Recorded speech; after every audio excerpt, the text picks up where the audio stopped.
AAA games getting increasingly more and more expensive, it's becoming a daunting task to buy new games, and doing so is probably going to mean that you're going to have to sell a kidney, or maybe two.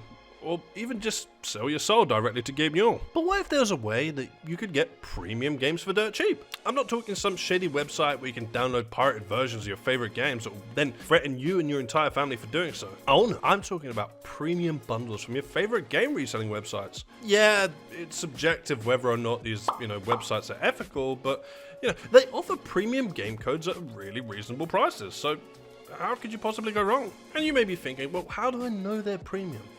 Well, they make it very clear in big bold text that these games, well, they're definitely going to be premium. I can guarantee, they said it there. It's right there for you to see. In fact, one of the sites I bought a bundle off of, Kingwin, well, they even went as far as to say that you'll be getting only games with a 70% up rating on Metacritic. That's definitely got to be good, right? So obviously, I had high hopes for these dirt cheap premium games. I bought 2 bundles of 5, meaning I should get 10 games in total. I ended up buying a bundle from G2A which came to €2.59 or £2.16, or roughly a hamburger helper and a bottle of Mountain Dew for the Americans. A fairly reasonable price I thought, but honestly, given the price, I didn't expect too much from this bundle, especially taking into account the Kingwin bundle cost me €4.99. Plus another 40-cent service charge, plus a 57-cent payment fee. That came to a grand total of $5.96, or just under £5.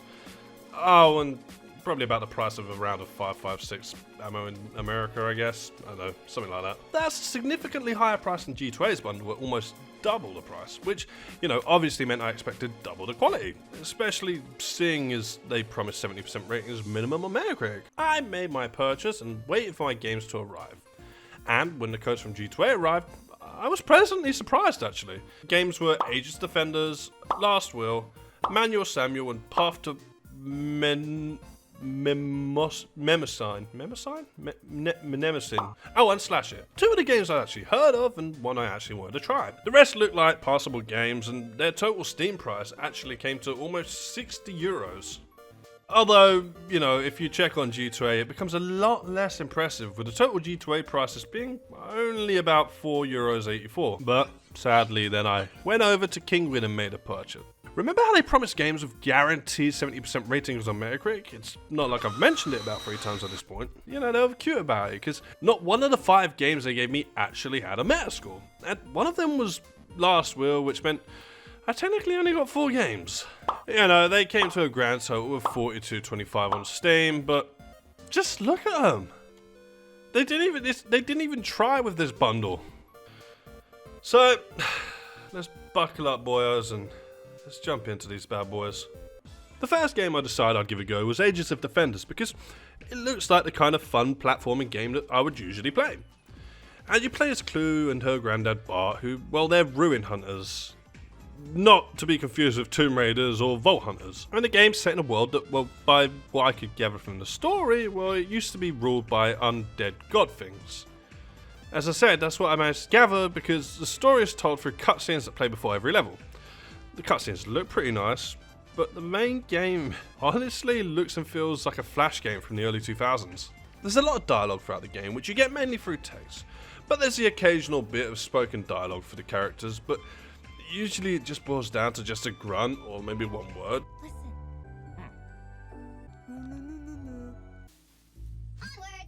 Which I honestly think to me was personally more annoying than just not having them speak at all. Like, why bother just having them go, yeah, it's just, you got my nerves. Aegis Defenders is obviously designed as a co-op game, and playing it solo was surprisingly difficult.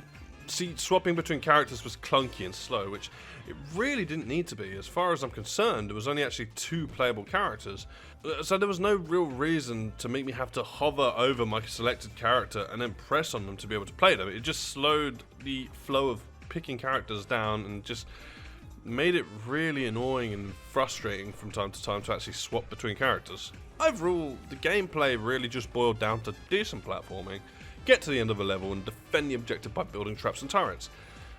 The tower defense mechanic was decent as well, with you being able to unlock new versions of your buildable defenses through finishing missions.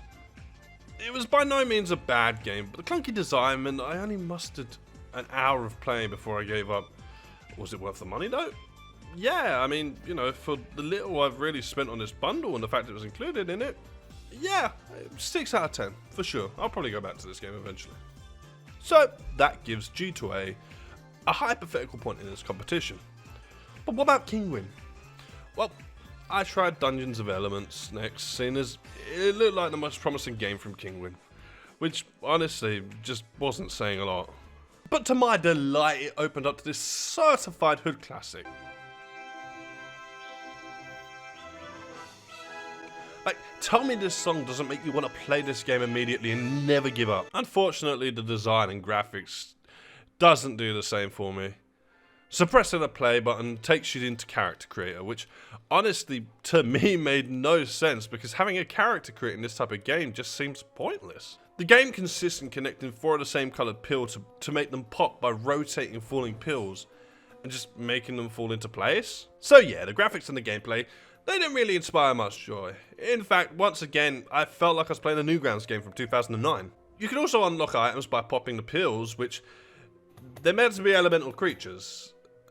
That's not an elemental creature, that's a drug addict's breakfast. I also forgot to mention the literal book this game makes you read to understand what the f***'s going on. The gist is you're a wizard student and the pills are actually magic and not drugs.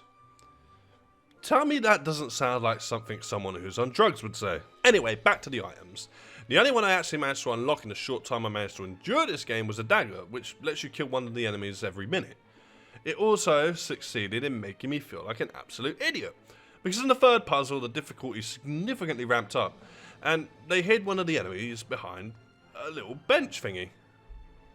I spent about a good 10 minutes trying to get my bubbles to line up behind the enemies so that, you know, hopefully I could get it to pop, but I just kept messing it up. Then I realised it was a really simple fix by just, you know, clicking on it with the dagger. Yeah, it was that simple. So the game was alright. I wouldn't have been upset if, you know, I'd bought the original game on Kinguin for the actual Kinguin price. But considering its actual price is almost 11 euros on Steam, I'm going to give this game a solid 3 out of 10. Nothing I'd play, but I reckon my mum would enjoy it. Keeping to the theme of puzzles now, I decided Last Will should be the next to play. Also, it kills 2 games with 1 stone, seeing as I got the code for it in both bundles. Now I want to make it very clear that I hate puzzle games. But honestly, I can see that Last Will's probably a lot of fun to the right type of person. The story is told through the prologue in what sounds like a creepypasta narrated by the Wish version of Corpse Husband. I never really knew my father's side of the family, never liked the man and never really cared. And my grandfather, this Sir Edmund Gladsbury, I don't even recall if I ever met the man. Which isn't, you know, necessarily a bad thing. That being said, I appreciate the fact that I didn't have to read another giant amount of text to be able to get what was going on. Gameplay-wise, The Last Will consists in you solving riddles left to you by your granddad, who basically set up a bomb in the house to make sure you found his money or die trying. Yeah, thanks granddad, I think.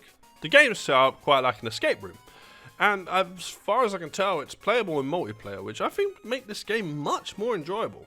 I managed to finish the first room with some sheer luck and maybe a little Google search, but the game wasn't for me.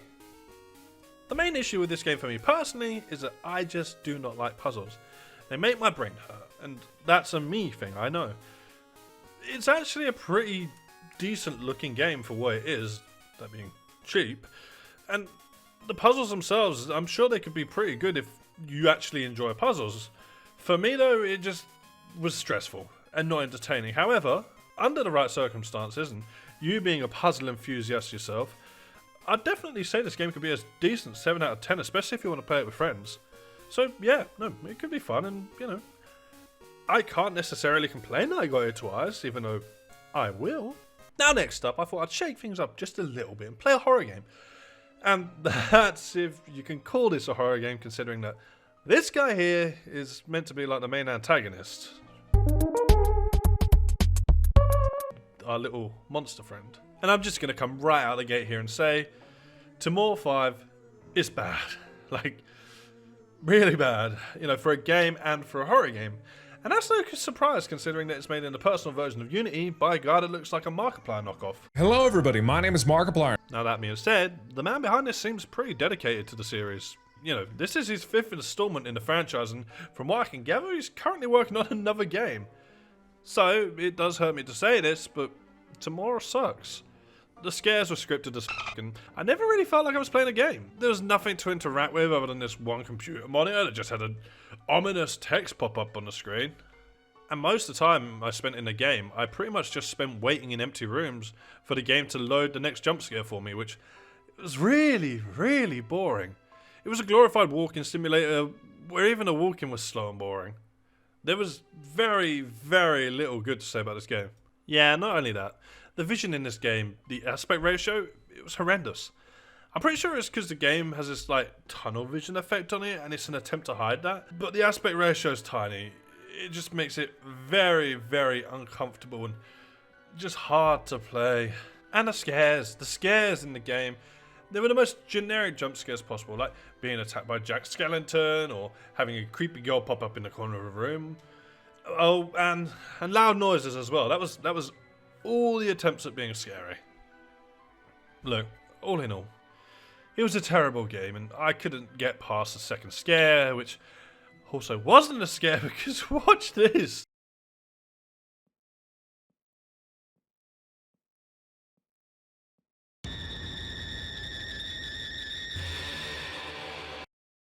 And tell me it's not absolutely hilarious. 2 out of 10. But I hope the guy who makes it does go on to make great stuff because I respect the hustle, you know? Fair play to the guy for carrying on. Next was Slash It, and unironically, I think I need to give a seizure warning before, because this first stage of the game was horrendous. Honestly, if you are prone to seizures, look away now. Anyway, the first stage consisted of me pressing the spacebar, where the moving shape matched up with the outlines, and Jesus Christ, my eyes have never hurt this much from a game. Not only that, it was super disorientating, and occasionally you'd get shapes that just started way too big or small for you to react in time. But if you manage to, endure the first stage without having a seizure, you get to the second stage, and the second stage is actually kind of bearable and semi-fun. It basically just consists in pressing the right numbers when they show up on your screen, but it's pretty good. Slash It's meant to be a rhythm game similar to Osu, and I guess, to a degree it manages it. I mean, I've never played Osu, but it looks kind of right. You press keys before you run out of time. The longer you do, the longer you get to listen to what I assume is a pretty decent NCS song that 14-year-old me probably would have loved. The third stage is pretty similar to the second stage, but significantly easier because it uses the actual letter keys, and I know where most of those are on my keyboard. Not only that, the songs they use, they're actually pretty decent, and I wanted to do well just to be able to listen to more of it. It also seems that there's a small community of people that have actively tried to get high scores in Slash It. I don't know if they actually really got the high scores, if they managed to break their game somehow, but fair play to them if they managed it. I'll give this game a 5 out of 10. There was some entertainment to be had, but honestly, my head's actually starting to hurt now, and I can only assume that was from playing the first stage of the game. Next game I played was a game called Pipes, and I've not got a lot to say about it, and less stuff to say that's good. It was another generic puzzle game which consisted in spinning pipes to get a toxic liquid from one end to the other.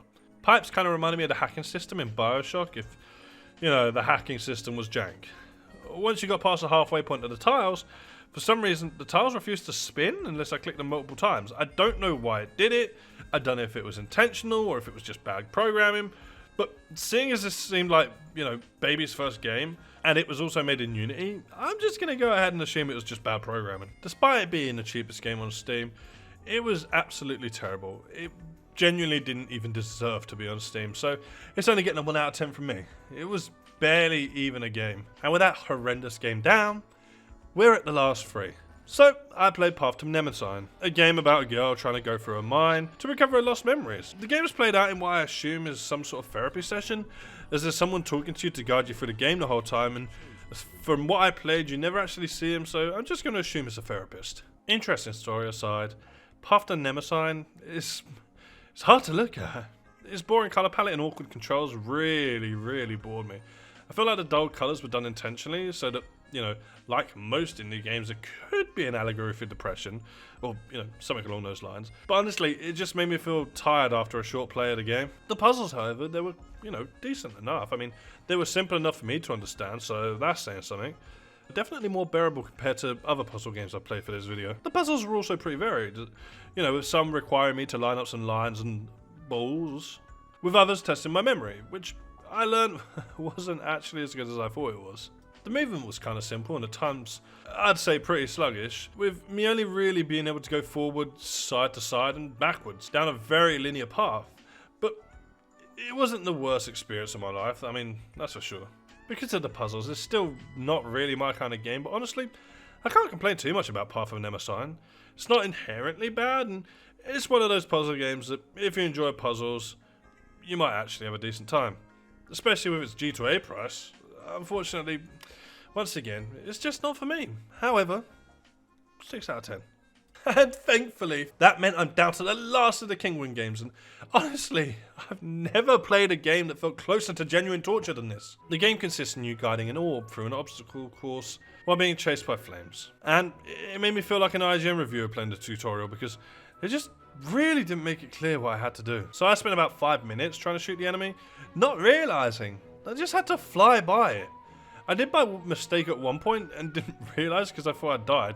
Which admittedly, that was on me. I actually even resorted to watching a YouTube tutorial so I could get past the tutorial. How sad is that?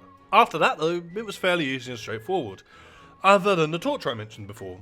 See, Hungry Games is another one of those games that loves to use NCS music in the backgrounds.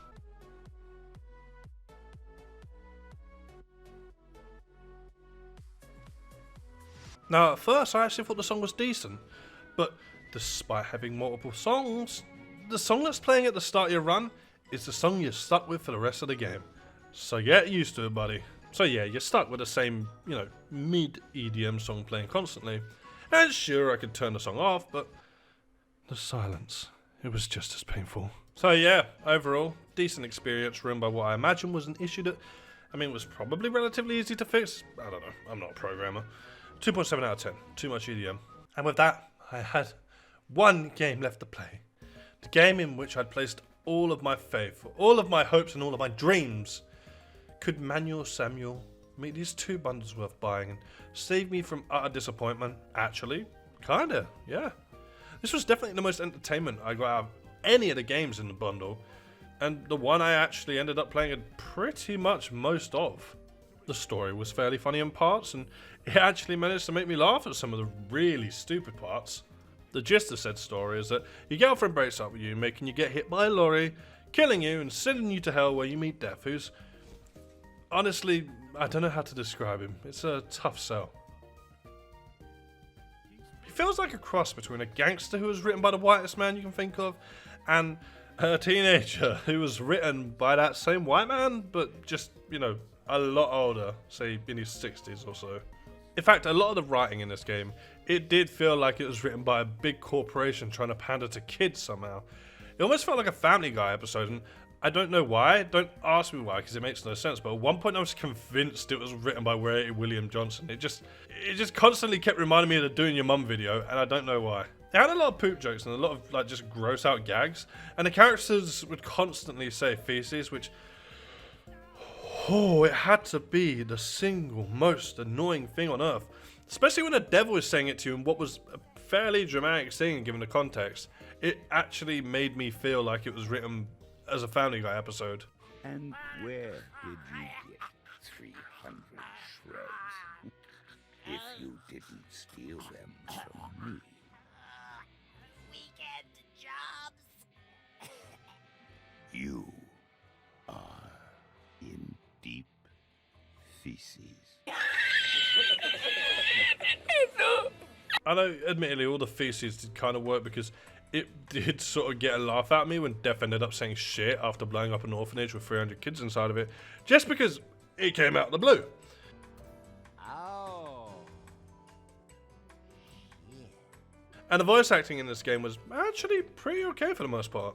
Most of it felt like your typical college student YouTube animation where all the voice actors, you know, they seem to have different quality mics, but by no means was it ever really actually bad. Hey, you want a cigarette?